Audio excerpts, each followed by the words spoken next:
Üdvözlök mindenkit! Jött egy kérés, hogy a 2020 októberi feladatlappal is foglalkozzak. Őszintén szóval tervben volt, csak menet közben egy kicsit bekrepált a gépem. Így most egy tartalékgéppel próbálkoznék, és egy konkrét példával, amit egy tegnapi mai kérés alapján csinálnék, ez a 2020 októberi feladatlapnak, tehát a harmadik példája, táblázatkezelés példa. Hogyha egy kicsit darabos lesz a videó, illetve néhány dolog betöltés, akkor azért elnézést kérek, de ez a gép ez ennyit tud. Majd talán idővel sikerül egy másik technikát beállítani. Na mindegy, ettől függetlenül a videót végigcsinálom. Azt mondja, hogy vegyszerek névre hallgat egy táblázatkezelés példa, és akkor nézzük is, mit kell csinálnunk. Be kell olvastatnunk egy adatok nevezetű szöveges állományt, úgyhogy nézzük is. Ugye én most egy üres munkafüzetet indítok, miután Office 365-tel dolgozok, ezt már talán egy korábbi videóban is kifejtettem, hogy itt az adatbeolvasás egy kicsit megváltozott, hogy eddig mindig azt mondtam, hogy az adatok beolvasásán keresztül, külső adatok beolvasásán keresztül lehetett lényegében szöveges állományt viszonylag egyszerűen beolvastatni Excelben, de most már ez annyira intelligens lett, hogy olyan dolgokat is berak egyébként az automatikus importáláskor, amiket az ember nem akar és baromi zavaróak, ezért én azt mondom, hogy visszatérek a régi módszerhez, a fapados módszerhez. Tehát visszamegyek a File menübe, és megnyitáson keresztül fogom beolvasni ezt a szöveges állományt. Lehet, hogy ez egy fapados módszer, de még úgy nézem, hogy ez mindig biztosabb, mint hogyha itt mindenféle automatikus formázás, beállítást én nekem csinál, amit én nem is szeretnék. Tehát akkor a megnyitáson keresztül fogom, és elmegyek, megtallózom a forrás mappámat, ami nekem az asztalon 2020 október, azon belül a vegyszerek, és itt látszólag nem látok semmit, hiszen egy Excel fájlt akar keresni, de ugye én nekem egy szöveges fájlról van szó, itt átállítom az adattípus minden fájlra, és ott az adatok szöveges állomány, kiválasztom, azt mondom neki megnyitás, be fog jönni egy hagyományos szövegbeolvasó varázsló, ez a jó beolvasó varázsló. Ez automatikusan felismer mindent nekem, ami kell, tehát csak annyit mondok neki tovább, és a végén pedig azt mondom, hogy befejezés, és be fogja olvastatni az A1-es cellától kezdődően. Viszont egyetlen dologra kell majd figyelni a beolvasás után, egy kicsit széthúzkodom az oszlopokat, hogy minden szépen látszódjék, minden felirat. Azt mondja, hogy arra az egyre figyeljünk, hogy amikor ezt most elmentjük, akkor a mentés típusánál, tehát a file típusánál állítsuk be a megfelelő file típust. Na, hogy mire is gondolok?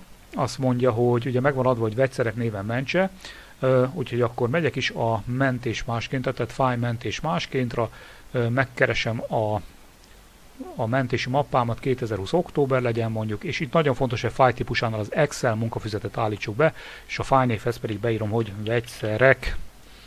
Lementem, és akkor kész van a beolvastatott fájlom. Lehetséges, hogy most itt az eredeti megnyitott munkafüzetem az ott van mellette, akkor azt, ami fölösleges, azt zárjuk be, csak az maradjon, amire szükségünk van. Itt még egy dolgot kell beállítani, hogy vegyszerrendelés legyen a munkalap neve, nem a munkafüzet, hanem a munkalap. Ugye a munkalapok ezek, amiket itt ilyen fülekkel ábrázol nekem az Excelem. Úgyhogy ezt jobb egérgomb átnevezéssel átírom vegyszerrendelésre, tehát vegyszerrendelésre, remélem jól írtam. És akkor így van meg az első példánk. Én nagyon picit ránagyítok erre a táblázatra, sőt, még jobban ránagyítok, hogy látható legyen. Na, megvan az első feladatunk, jöjjön a második. Az L2, E25 tartomány celláiban képlet segítségével adja meg a bruttó egységárakat. Az egységár kiszámításán hivatkozóan a B27 cellában található áfa értékre. Ugye a B27 cellában be van írva az áfa érték, hát fel is ismerte százalék formátumban, legalábbis nekem. De hogyha ez nem lenne százalék formátumban, akkor lényegében számformátumban ez így néz neki, hogy 0,27. Hát valakinek így jelenik meg, valakinek úgy jelenik meg, attól függően természetesen, hogy importálta be a táblázatot. Igazából a megoldás az mind a kettőn ugyanaz lesz, mert ugyanazt a képletet kell alkalmazni, akár százalék formátumban van itt, akár nem. Az úgy fog kinézni, lényegében, amikor valaminek egy nettó értéknek a bruttó értékét akarom kiszámolni, akkor ugye 1,27-tel kell beszorozni. Azért, mert a 100% fölé még 27%-ot rakok, tehát a 127%-át akarom, tehát 1,27-tel kell beszorozni, hiszen 27% az áfa, de ezt úgy kell megcsinálnunk, hogy ezt a cellát használjuk fel hozzá. Még egy dologgal kell majd kiegészítenünk a végén, hogy ezt meg egészre kell kerekítenünk, de az viszont függvényel kell megcsinálni, csak hogy ne legyen egyszerű az életünk. Szóval mutatom a képletet, E2 cellába beleállok, az alapképlet az úgy fog kinézni, hogy egyenlőségjellel indítok, és ezt a D2-es, tehát a nettó egységgel fogom megszorozni, ugye csillag, és akkor zárójelbe 1 plusz ez a cella a B27, és zárójelet bezárom, mert hogyha az 1-hez hozzáadom ezt a 0,27-et, akkor abból 1,27 lesz, tehát ugye 1,27-tel akarjuk megszorozni a nettó egységárat. Ezért kellett ugye ezt a 27%-ot, ami egyébként még egyszer mondom, ami egyébként, még egyszer mondom, 0,27-nek felel meg, 1-jel megemelnünk, és akkor abból 1,27 lesz. Hogyha ezt én leenterezem, akkor kijön az első bruttó egységáram, és ugye mondanám naívan, hogy szépen fogom és lehúzom, és még mondhatnám, hogy biztos jó, de hát látjuk, hogy baromira nem jó az érték, hiszen 2500-ból 2500 lett, és így tovább. Mi lehet a probléma? Egyen lejjebb húztam, mi lett a történet? A D2-ből lett D3, az tök jó, hiszen az a következő nettó egységár, viszont ami problémás az az, hogy a B27-ből B28 lett, tehát egyen lejjebb kezdett hivatkozni, holott én nekem itt B27-tel kéne ugyanúgy szoroznom. Hát most jön ugye a relatív meg az abszolút hivatkozásnak a lényege, visszamegyek az eredeti képletre, duplán visszakattintok. Vannak olyan hivatkozások, amik megváltozhatnak másolás közben, meg vannak olyanok, amik nem változhatnak meg. Ugye például a D2-es az egy relatív hivatkozás, tehát megváltozhat, mert hogyha lefelé húzom, akkor nagyon jó, hogy mindig az alatta lévő egységárakra hivatkozik. Viszont a B27 az nem szabad, hogy megváltozzék, hiszen mindig ugyanazzal a 27%-kal akarjuk beszorozni, tehát a B27-et abszolút hivatkozássá kell tennünk, le kell rögzítenünk. Azt úgy tudjuk megtenni, hogy oda kattintok a B27-hez, és megnyomom az F4-es funkció billentyűt, tehát ilyen dollárjelek lesznek a B meg a 27 előtt is, hát vagy pedig beírom billentyűzetre azokat a dollárokat, oda tök mindegy. Hogyha ez megvan, akkor ezt így le lehet enterezni, és utána pedig már lehúzhatjuk a többire, akkor már jó lesz a képletünk, és akkor mindenhol kiszámolta. Hogy csak egy példát mutassak, az utolsóra duplán rákattintok, akkor lehet látni, hogy a D2-ből D25 lett, az nagyon jó, az a vazelinnek a nettó egységára, és a B27 az viszont B27 maradt, az nem változhatott meg, mert abszolút hivatkozássá tettük, ez volt ennek a feladatnak a lényege. Na most ebből még egy egészre kerekített értéket kell csinálnunk, azt úgy fogjuk megcsinálni, kérem, hogy ezt a képletet, ezt bele fogjuk másolni egy kerekítés nevezetű függvénybe. Na, hogy mire gondolok? Tehát belekattintok duplán, és ezt a képletet, az egyenlőséggel nem kell hozzá, csak maga a képlet, azt kimásolom, hát most vagy jobbegérge másolása, vagy Ctrl-C-vel kimásolom, és szépen ezt kell kilépek belőle, tehát ezt kell kiléptem, mert csak a másolásra volt szükségem, hogy kimásoljam a képletet. Ki is törlöm innen, és elmegyek a függvények közé az FX-szel a függvény beszúrásába, és a kerekítés nevezetű függvényt kéne keresni. Most nekem itt van a legutóbb használtak között, de hogyha valakinek nincs, akkor beír ide a keresőbe, hogy kerekítés, és azt mondja, hogy keresés, és ott a kerekítés, leokézom. A szám, amit kerekíteni akarunk, na, oda kell Ctrl-V-vel, vagy jobbegérgón beillesztéssel beilleszteni azt a képletet, amit előbb meghatároztunk, és hogy hány számjegyre akarjuk kerekíteni, hogyha egészre akarom kerekíteni, akkor 0 számjegyre kell kerekítenünk, ez a lényeg. Hogyha tízeres jegyekre akarok, akkor pozitív értéket írok be, hogyha viszont tízesekre, százasokra, ezesekre, tehát magasabb helyi értékekre, akkor pedig negatív értékeket írok, de most erre nincsen szükségünk, egészre akarom kerekíteni, tehát ide nullát írunk, lekészezzük, és utána megfogjuk és lehúzzuk, és akkor szépen függvény segítségével be vannak kerekítve az értékek.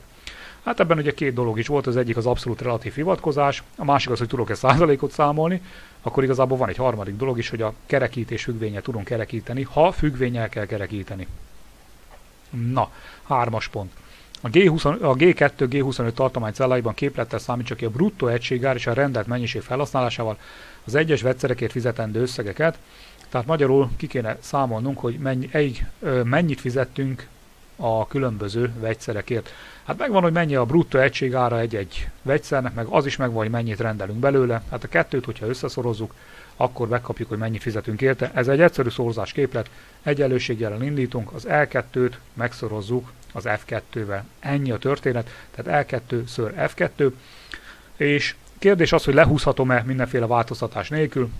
Egyébként lehúzhatom, ugyanis hogyha lefelé húzom, akkor az L2-ben lesz L3, L4, L5, és így tovább, az teljesen jó, vásárolt mennyiség is szépen egyesével megy egymás alá, tehát maradhat mind a kettő relatív hivatkozás, Enter, visszakantítok, lehúzom, és már is megvan. Megvan a 3-as nevezetű, vagy a 3-as sorszámú példánk. 4-es. A drága rendeléseket jobban át kell gondolni, a H2, H25 tartománycelláiban képlet segítségével jelenjen meg egy felkiáltójel, ha 10.000 forint felett van a fizetendő érték, egyéb esetben ne jelenjen meg semmi a cellákban. Amikor egy ilyen feladat van, hogy meg kell vizsgálnunk egy értéket, és ha felette van, akkor ez van, ha alatta van, akkor ez van, akkor a ha függvényt kell alkalmazni mindig. Azt mondja, hogy oda kattintok a H2-es cellába, elmegyek a függvények közé, és a ha nevezetű függvényt kéne keresni. A ha függvénynél mindig egy cella értékét vizsgálom, tehát ugye most itt a H2-esben vagyok, akkor a G2-es kell vizsgálnom. Tehát és azt kell megvizsgálnom, hogy ennek az értéke nagyobb-e, mint 10.000, hiszen azt mondja, hogy ha 10.000 felett van, akkor felkiáltójelet kell kiratnom, ha meg nem, akkor meg ne jelenjen meg semmi. Tehát azt fogom megvizsgálni, hogy a G2-es cella az nagyobb-e, mint 10.000, tehát a nagyobb jel az az Alt-GRY, tehát G2 nagyobb 10.000. Ha igaz, tehát hogyha nagyobb mint 10 000, akkor ki kell íratnunk a felkiáltójelet, tehát akkor ide beírok egy felkiáltójelet az igaz részhez. Ha hamis, akkor meg azt mondja, hogy ne írassunk ki semmit. Viszont a semmit azt nem tudom így megcsinálni, hogy üresen hagyni nem szabad, ugyanis akkor meg mindig azt fogja kiírogatni nekem, hogy hamis, hamis, hamis. Erre van egy olyan megoldás, hogy beütök egy egyszerű szó közt, és akkor olyan, mintha nem lenne benne semmi, és akkor így lehúzhatom. Ez még egy jó megoldás lehet, de talán még jobb megoldás az, hogyha ide egyszerűen azt csinálom, hiszen láttam azt, hogy itt a felkiáltójelnél 2 idézőjel közé rakta ezt a felkiáltójelet, hogyha most azt csinálom, hogy bekattintok a hamishoz, és Shift 2-essel kirakok 2 darab idézőjelet mindenféle köztes karakter nélkül, akkor lényegében elintéztem azt, hogy oda semmi ne kerüljön be. Hogyha ezt lekészezzük, akkor ez egy lehúzható függvény, és látni fogjuk, hogy csak ott jelenik meg a felkiáltójel, ahol 10 000-nél nagyobb értékünk van. Ez is megvan. 5-ös példa.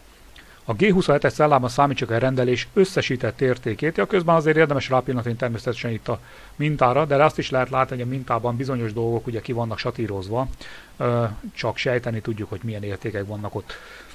Na, azt mondja, tehát a G27-es cellában számítsak a rendelés összesített értékét, tehát a G27-esbe ide állok, és összesítenünk kell a fizetendő összegeket, tehát ez egy egyszerű szummázás.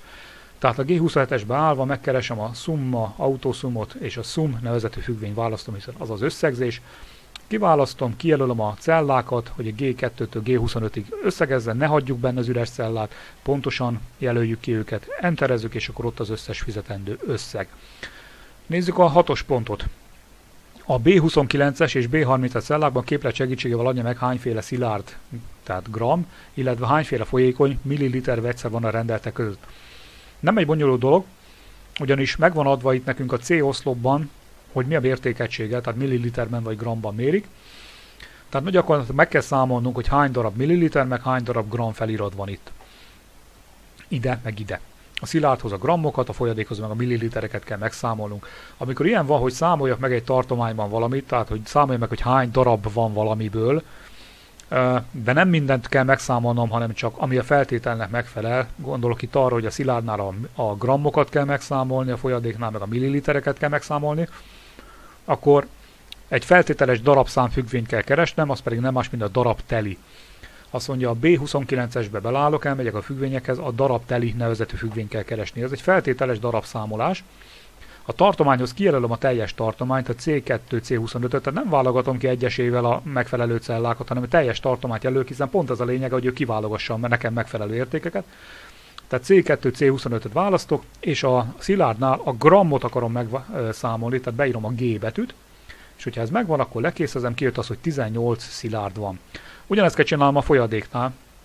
Elmegyek a függvények közé, kiválasztom a darabtelit, kijelölöm a tartományt C2, C25, és a kritériumhoz pedig ugye azt fogom beírni, hogy a millilitereseket akarom megszámolni, tehát beírom, hogy ML, lekészezem, és kijött az, hogy 6 darab folyadék halmazállapotú van.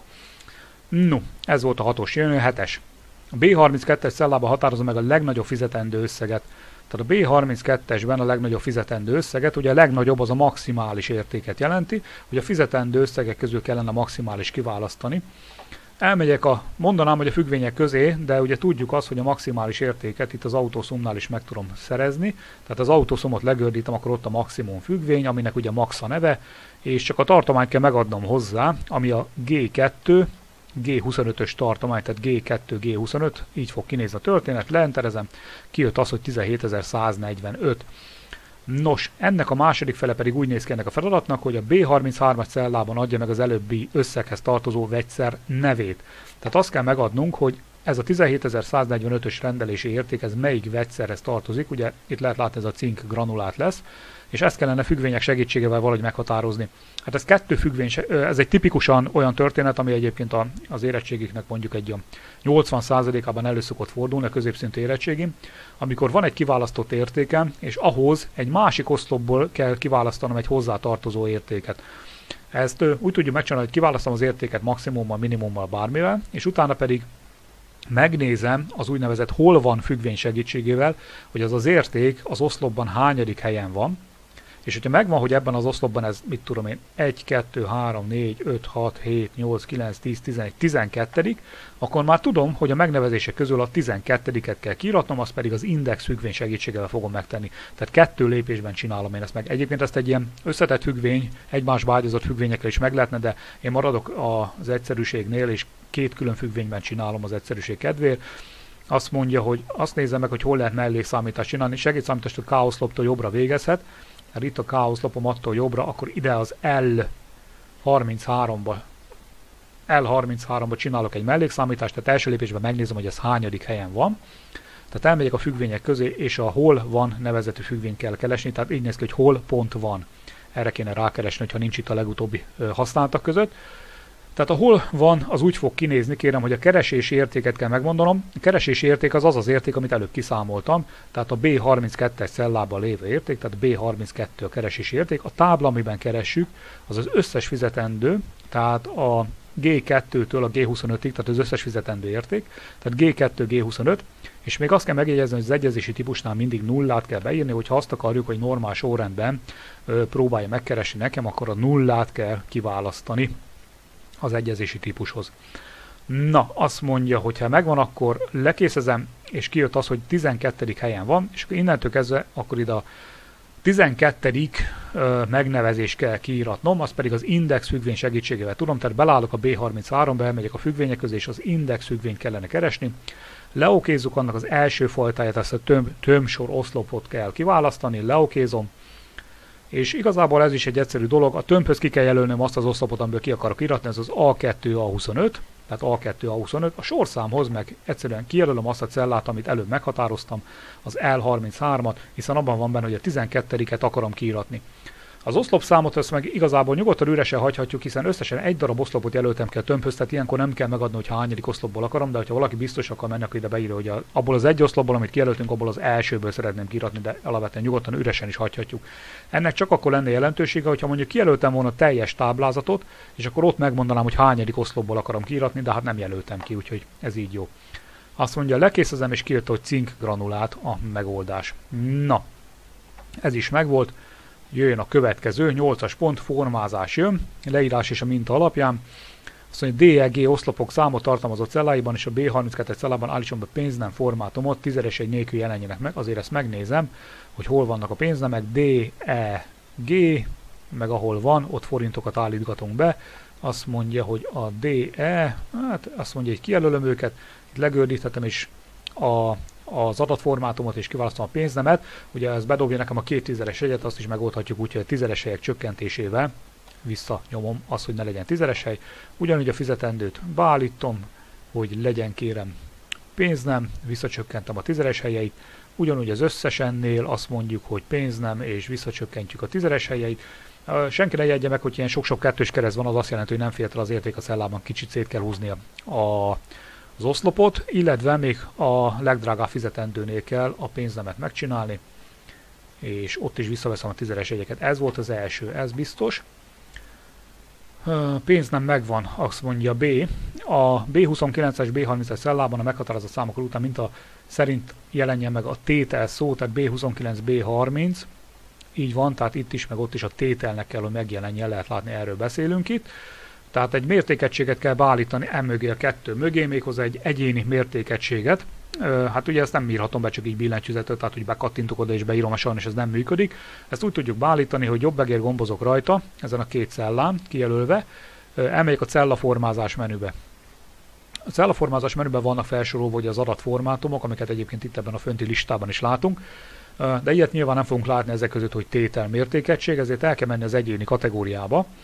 Az egyéni kategórián belül ki kell választani azt, hogy milyen számtípusok vannak itt. Ugye egyszerű egész számokról beszélünk, itt lehet látni, ezért a sima nullát választom, azt szimbolizálja az egész számokat, utána bekattintok a nulla mögé, és idézőjelek közé kell beírnom azt, amit mögé szeretnék mértékegységként megjeleníteni, tehát nulla mögött indítok Shift 2-essel egy idézőjelet, utána rakok egy szóközt, hogyha azt akarom, hogy legyen szóköz a szám és a mértékegység között, beírom, hogy tétel, és az idézőjelet bezárom. Tehát nagyon fontos, hogy a nulla után közvetlenül egyszerre indítom az idézőjelet, utána rakok egy szóközt, beírom a mértékegységet, és bezárom az idézőjelet.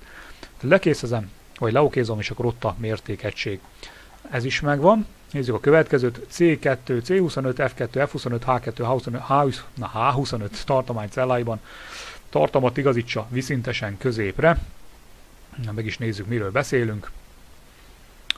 Így van, tehát a C-ben viszintesen középen van, az F-ben is viszintesen középen van, meg a H-ban is, ugye gyakorlatilag erről van szó, C, F, H, nagyon jó. Tehát akkor a C-ket kijelölöm és középre igazítom, az F-eket, illetve a H-kat egyelőre. Ő csak ennyit kért most. Azt mondja, az A1H tartomány celláiban a szöveget viszintesen, függőlegesen igazítsa középre. Azt mondja, hogy A1H1, az tehát nem lesz más, mint ez, a fejléc. Viszintesen benyomom a középreigazítás, illetve a függőleges megoldva fölötte, azt is benyomom. Amit itt most itt hirtelen nem írt, de azt lehet, hogy valahol írja, de most én azt már kapásból beállítanám, hogyha megnézzük, akkor lehet látni, hogy itt az első sorban vannak olyan feliratok, amik egymás alatt helyezkednek el a cellában. Ezt meg is csinálnám, ezt a sortörést a cellán belül. Itt van például nettó egységár, duplán bekattintok, a szóközt az visszatörlöm onnan, és az Alt-Enter billentyű kombinációval tudom egymás alá vinni, és utána Enterre véglegesítem. Bruttó egységár, az bekattintok, hogy benvillogjon a kurzor, a szóközt visszatörlöm, Alt-Enter és Enter. Vásárolt mennyiségnél szintén kitörlöm, Alt-Enter, Enter. Nagyon jó. Ezt érdemes ott így előre megcsinálni. Aztán nézzük a következőt. F2, F25 tartomány egynél több kiszerelési egységet tartalmazó celláira állítson be zöld hátteret. Tehát F2, F25-ben, hogy ahol egynél nagyobb érték van, ott zöld hátteret kell beállítani. Na, ez egy érdekes. Ez a fajta történet, ez nem nagyon szokott előfordulni. Ez az úgynevezett feltételes formázás, amikor úgy kell formázni, hogy nem mindent formázok egy tartományban, hanem csak amik a feltételnek megfelelnek. Ezt tehát még egyszer mondom, feltételes formázás. Ugye ezt most lehetne úgy csinálni, hogy egyesével kijelölgetem azokat, amik egynél nagyobbak, és megformázom őket, de jobb erre a feltételes formázást alkalmazni, hogy ne kelljen válogatni. Ez úgy működik, hogy kijelölöm az értékeket, az összeset válogatás nélkül, és megkeresem itt a kezdőlapon a feltételes formázás menüt, és egyszerűen csak azt mondom, hogy cellakijelölési szabályok. Ugye azt mondta nekünk, hogy egynél nagyobb értékekre kell beállítani, ezért azt választom ki, hogy nagyobb mint. Beírom ide, hogy egynél nagyobb mint, és igazából már csak azt kell megadnom, hogy milyen legyen a formátum, és ott csak annyit mondott nekem, hogy zöld legyen a háttér, tehát legördítem a formátumot, és itt van egy olyan zöld kitöltőszín, sötét zöld szöveggel, de ezt nem mondta, csak az, hogy zöld legyen a háttér, ezért elmegyek az egyéni formátumba, és a betűtípusnál nem állítok semmit, hanem a kitöltésnél állítom a zöld hátteret, és leokézom, és ott a zöld háttér. Hát nem éppen egy halványzöld, de tök mindegy, ez jó lesz. Nem is kellett halványzöld, csak zöld. F. Az A1H25 tartományát lássa el vékony szegéllyel.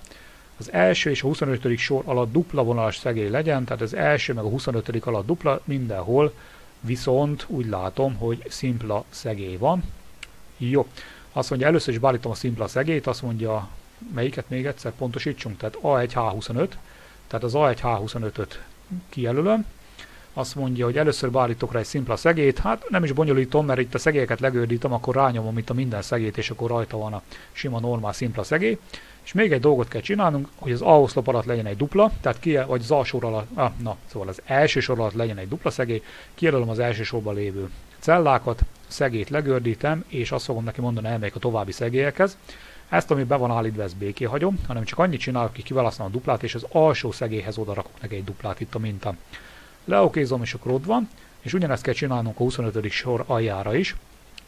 Kijelölöm őket, legördítem, további szegélyek, dupla, alsó sor, oké, és ott van a dupla szegély az alján. Na, G. Az A1H1 tartomány celláinak állítson be szürke hátteret, tehát A1H1-nek szürke A1, H1-nek szürke háttér. Hát nagyon egyszerű, ezt a vödröt keressük, és keresünk egy halvány szürkét. Aztán végezzen cellaegyesítést a minta szerint, tehát ugye lehet látni, a kiszerelési egységnél cellaegyesítés van, tehát kijelölöm ezt a két cellát, és azt mondom neki, hogy cellaegyesítés, itt a kezdőlapon. Azt mondja, hogy mi kell még hozzá. Hol vagyunk? Ja, itt. Az A1H1 tartomány celláiban a szövegek tördelése, ami egy kicsit előre haladtam, ugye azt, amit előbb Alt-Enterekkel megcsináltam tördelést, azt most mondja itt csak a G pontban, de hát ezt előbb már megcsináltam, tehát én nekem már meg vannak tördelve ezek a kifejezések, úgyhogy az oké. H pont, F 27 G27 tartománycellaiban az összesítést a minta szerint formázza meg. Megnézzük, ugye lehet látni, hogy igazából semmi több nem történt, egy félkövér és egy nagyobb betűméret van, tehát akkor azt fogjuk csinálni, hogy ezt kijelöljük, félkövér, és a betűméretet egy kicsit megnöveljük neki. Jó, tehát félkövéret nyomtam, és utána betűméret növelésével egy kicsit ránöveltem a betűméretre. Na, azt mondja, hogy az AH oszlopok szélességét állítsa be úgy, hogy minden adat olvasható legyen, oké. A D, E, F oszlopok szélességét egyformára állítsa be. Na, tehát azt mondja, az AH oszlopok olvashatóak legyenek, hát az A oszlop az teljes szélességi jó, ezek is olvashatóak. Igazából ezt még azt mondom, hogy itt ezt a BC-t egy kicsit még vissza is húzom. Azt mondja, hogy a GH olvasható, és azt mondja, hogy a DE és F oszlopok egyformák legyenek, tehát azt úgy fogom csinálni, hogy fönt a betűkön kijelölöm az oszlopokat, a D, az E és az F-et, és az egyiknek a szélességét változtatom, akkor az összes többi szélessége ugyanaz széles lesz. De igazából hozzátehetem egyébként azt is, hogy fogom magamat és mindegyiket egyforma szélességére beállítom, és akkor nincs ilyen kérdés, és akkor minden szépen látszik, és szépen minden egyforma szélességű. Na, azt mondja, hogy 9-es, készítsen diagramot a minta szerinti vegyszerek nevének és a fizetendő összegek felhasználásával. Na nézzük, hogy miről kell, tehát gyakorlatilag az összes vegyszer neve kell, meg az összes vegyszernek a fizetendő összege. Jó, azt úgy fogjuk megcsinálni, hogy kijelölöm a vegyszerek nevét, tehát az A2-től az A25-ig, és utána pedig a kontroll lenyomásával kijelölöm a fizetendő összegeket. Jó, tehát két tartományt jelöltem ki, ugye nem egymás mellett vannak, ezért kontrollt kellett alkalmaznom, tehát az A2 A25-et, illetve a G2 G25-et jelöltem, az pedig kontrollal.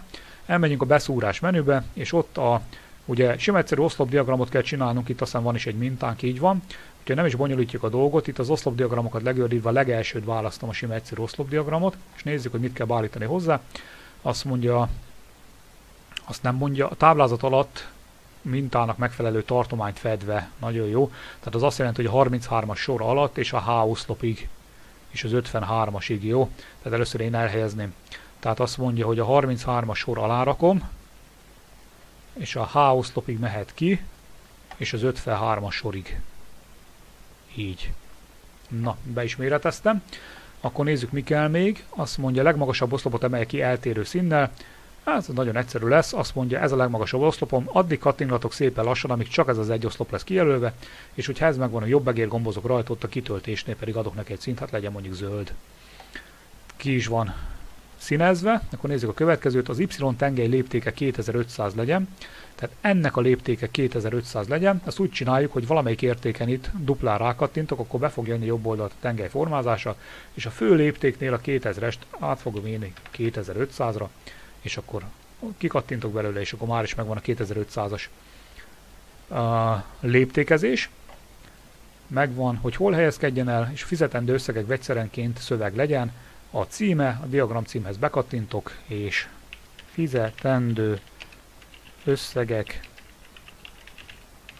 vegyszerenként. Ez a diagram cím. Kell-e még bármit csinálnom vele? Nem. Tehát igazából ez ennyi volt. És akkor szerintem a példa meg is van, végigcsináltuk egy mentést, azért gyorsan rányomok. Igazából a példa az eddigi évek feladataiból, tipikus feladataiból összeválogatott történet volt. Az elején volt gyakorlatilag egy szorzásos dolog, ahol is az egyik hivatkozást rögzíteni kellett, ezt bele kellett rakni egy kerekítés függvénybe, aztán volt egy egyszerű szorzás itt a fizetendőnél, aztán egy tipikus hafüggvény, ahol is az egyik ágon, az igaz ágon kiírok valamit, a hamis ágon meg nem írok ki semmit.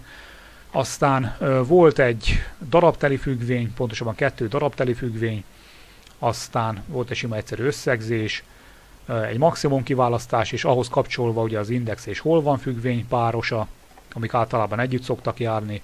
Volt egy kis formázásunk, illetve a végén egy diagram. Hát egy nagyon, nagyon közepes általános példának nevezném ezt. Na, remélem tudtam segíteni, főleg annak tudtam segíteni, aki direkt kérte ezt a példát. Úgyhogy jó gyakorlást kívánok mindenkinek, próbálom, hogyha normális gépem lesz végre, összerakni ennek a példasornak az összes példáját majd.